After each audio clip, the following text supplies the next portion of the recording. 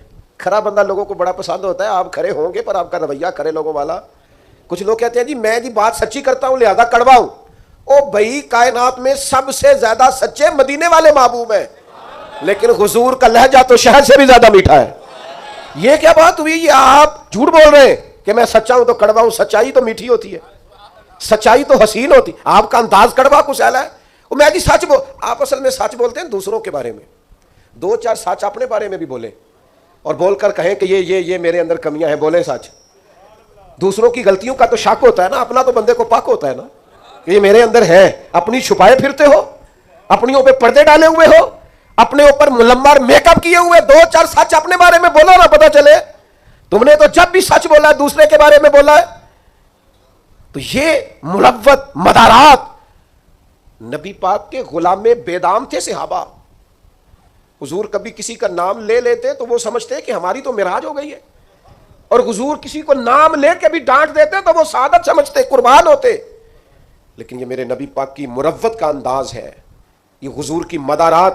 کچھ لوگ کہتے ہیں جناب وہ آپ کے ڈھیلے ڈھالے ہونے سے حالات خراب ہوئے ہیں۔ او بھائی کیا کرے، لہجہ مروت والا ہے، کیا کرے انداز پیار والا ہے، کیا کرے کوشش کرتے ہیں، ہمت پکڑتے ہیں، دل کرتا ہے کئی دفعہ چار سختیاں میں نے بھی کرنی ہیں، پر وہ کیا کریں، کسی فقیر کے ہاں بیٹھنے والے ہیں، انہوں نے اندر سے وہ سارا انداز ہی سارا نکال دیا ہے۔ نبی کریم صلی اللہ تعالی علیہ وسلم کسی صحابی کا نام لے کر بھی اگر کبھی اس کو سمجھا دیتے تو وہ اپنی سعادت سمجھتا، لیکن حضور کی بارگاہ میں اگر کسی کی شکایت آتی تھی نا تو نبی پاک کبھی بھی اس کا نام لے کر بات نہیں کرتے تھے، مجموعی بات کر دیتے، فرماتے لوگوں کو کیا ہو گیا ہے۔ اب انہوں نے اس طرح کرنا شروع کر دیا، وہ مجموعی بات ہوتی تھی تو جس کی ہوتی تھی وہ خود بخود سمجھ آتا تھا۔ حضور نے ایک مقام پہ فرمایا کمزور خیالات والے نہ بن جانا، کہنا کہ لوگ اگر میرے ساتھ اچھا کریں گے تو میں بھی اچھا کروں گا، اگر لوگ برا کریں گے تو میں بھی برا کروں گا، اس طرح کا رویہ نہ کرنا، بلکہ اعلیٰ اخلاق، آپ کی طبیعت میں مروت ہو۔ ایک صحابی حاضر ہوئے اور انہوں نے بڑی انوکھی بات کی، اور یہ جو بات انہوں نے کی ہے نا یہ میرا اور آپ کا بہت سارے لوگوں کا مسئلہ ہے، اس طرح کی باتیں ڈھیر سارے لوگ آ کے کرتے ہیں۔ انہوں نے آ کے عرض کی یا رسول اللہ صلی اللہ تعالی علیہ وسلم میرے چچا زاد بھائی ہیں، میں ہمیشہ ان کے ساتھ حسن سلوک کرتا ہوں، انہوں نے کبھی بھی میرے ساتھ نہیں کیا، مجھے جب بھی ان کی ضرورت پڑی ہے انہوں نے انکار کیا ہے، اور انہیں جب بھی ضرورت پڑی ہے میں حاضر ہوا ہوں۔ یا رسول اللہ اب تو میں اتنا پریشان ہوا ہوں کہ میں نے قسم اٹھا لیا کہ اب میں بھی ان کے کسی کام نہیں آؤں گا، طے کر لیا ہے۔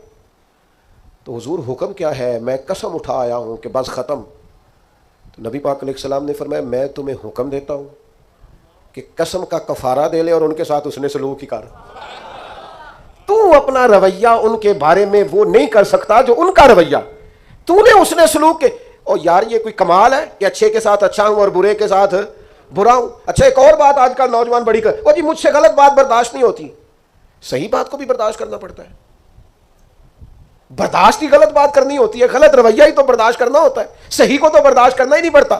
اگر آپ سے غلط لہجے برداشت نہیں ہوتے، بے مروت لوگ برداشت نہیں ہوتے تو آپ سے برداشت کیا ہوتا ہے؟ نبی کریم علیہ الصلوۃ والسلام کے صحابی نے ہم سب کا اتنا بڑا مسئلہ حل کیا، یا رسول اللہ قسم اٹھا لی ہے اب میں بھی وہی کروں گا جو وہ کرتے ہیں۔ تو حضور نے گویا سبق دیا میرے غلاموں کی یہ شان نہیں۔ حضور علیہ الصلوۃ والسلام ارشاد فرمانے لگے سن بھائی تو قسم کا کفارہ دے لیکن تو نے اس نے سلوک ہی کرنا ہے، تو نے اپنا رویہ ان کے ساتھ کبھی بھی غلط نہیں کرنا، تو نے اپنا رویہ ہمیشہ ان کے ساتھ۔ ایک اور بندے نے آ کے عرض کی تھی یا رسول اللہ صلی اللہ علیہ وسلم میرے رشتہ داروں کا سلوک میرے ساتھ بڑا ہی جاہلانہ ہے، میرا رویہ ان کے ساتھ اچھا ہے۔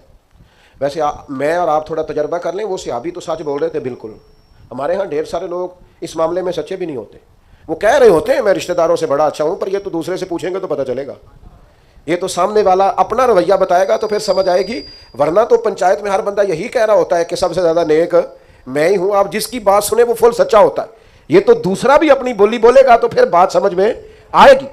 لیکن صحابی نے عرض کیا یا رسول اللہ صلی اللہ تعالی علیہ وسلم میں نیکی کرتا ہوں، وہ جہالت کرتے ہیں، بدتمیزی کرتے ہیں، زیادتی کرتے ہیں، یا رسول اللہ میں پیار کرتا ہوں، ان کی طرف سے ہمیشہ جفا ہوتی ہے۔ تو یہ مروت سکھائی ہے حضور کے اخلاق نے۔ میرے کریم محبوب فرمانے لگے اگر واقعی ایسا ہے جیسا تو کہہ رہا ہے کہ وہ زیادتی کرتے ہیں تو نیکی کرتا ہے، تو کریم فرمانے لگے پھر تو انہیں راکھ چٹا رہا ہے، اور حضور فرمانے لگے جب تک تو ایسا کرتا رہے گا رب تیری مدد فرماتا رہے گا، اللہ تیرے لیے مددگار پیدا کرے گا۔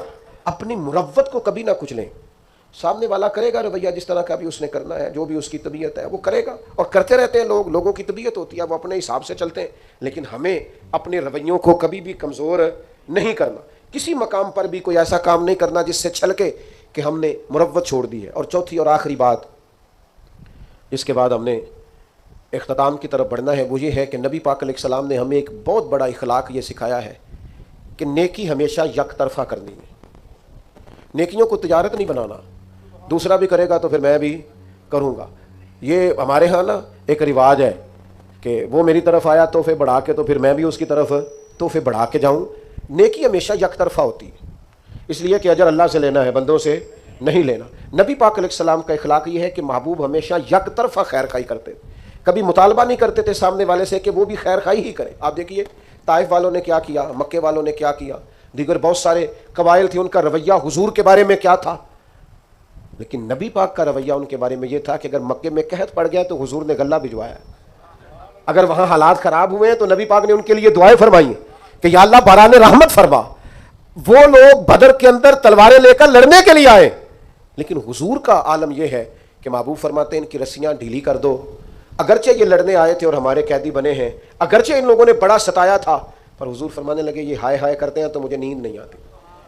نیکی یک طرفہ ہوگی۔ آپ یہ اس چکر سے اگر تو اخلاق والا بننا ہے تو پھر اس چکر سے نکل آئے کہ میں نیکی کروں گا اور جواب میں دوسرا بھی نیکی۔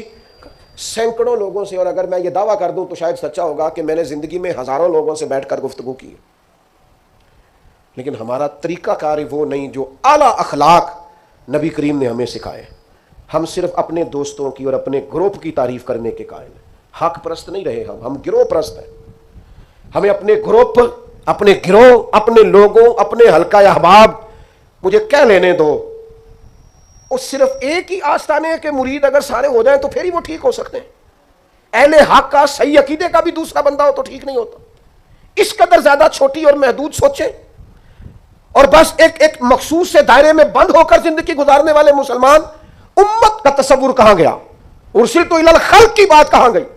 اس طرح کے کچے اور کمزور نظریات اور اس طرح کی پلپلی باتیں۔ میرے ایک دوست نے مجھے ایک دفعہ کہا، پیر بھائی نے کہنے لگے ہم کسی اور جگہ بھی جا سکتے ہیں، میں کہا پتر ایک نہیں تو 100 جگہ پہ جا، خیر مومن کی گمشدہ میراث ہے، جہاں سے ملے وہاں سے لے لو۔ ہاں ایک بات ضرور ہے، اس کو ضرور آپ ذہن کے اندر رکھیں کہ کسی مقابلے پہ نہ اتریں، کسی ایسے چکر میں نہ پڑیں۔ وہ کسی بزرگ نے کسی سے کہا تھا پیر 2 بھی ہو سکتے ہیں، اس نے کہا نہیں اس طرح کر، یہ رویہ بنا لے کہ والد ایک ہوتا ہے، چچا 15 بھی ہو سکتے ہیں، 20 بھی ہو سکتے ہیں، چلے اس طرح کا مزاج بنا لیں۔ لیکن ہماری طبیعت اور مزاجوں کے اندر جو گھٹن آئی ہے وہ خوفناک ہے۔ یک طرفہ نیکی کا مزاج بنائیں۔ تو ایک تو آپ کی خدمت میں آج یہ بات عرض کی ہے کہ کوشش کریں درگزر اور معافی کا مزاج پیدا ہو، اور دوسرا خاص کر اپنے ماتحتوں کے بارے میں اپنا رویہ ٹھیک ہو، اور تیسرا تھوڑا مروت والا مزاج بنائیں۔ ہاں جہاں حق بات کہنی ہو ضرور کہیں، لیکن کچھ مروت ہو، ہر وقت ہی تلخ رہنا اور بے باک رہنا اور جو منہ میں آنا کہہ دینا۔ قاتل کو کوئی قتل کے آداب بتائے، دستار کے ہوتے ہوئے سر کاٹ رہا ہے۔ اور کسی نے کہا تھا کہ تعلق توڑ دینے کے بھی کچھ آداب ہوتے ہیں اور کسی کو چھوڑ دینے کے بھی کچھ آداب ہوتے ہیں۔ کوئی تو مروت آپ کے مزاج میں ہو، ہر وقت کی تلخی، ہر وقت کی ناراضگی، کسی کے بارے میں آپ کے ہاں خیر کے جذبات نہیں، یہ کبھی ایسا رویہ نہ اختیار کرے۔ اور چوتھی اور آخری بات یہ، نیکی کو یک طرفہ بنائیں، نیکیوں کو تجارت نہ بنائیں کہ سامنے والا کرے گا تو پھر میں کروں گا۔ اللہ تعالی ہماری حاضری قبول فرمائے۔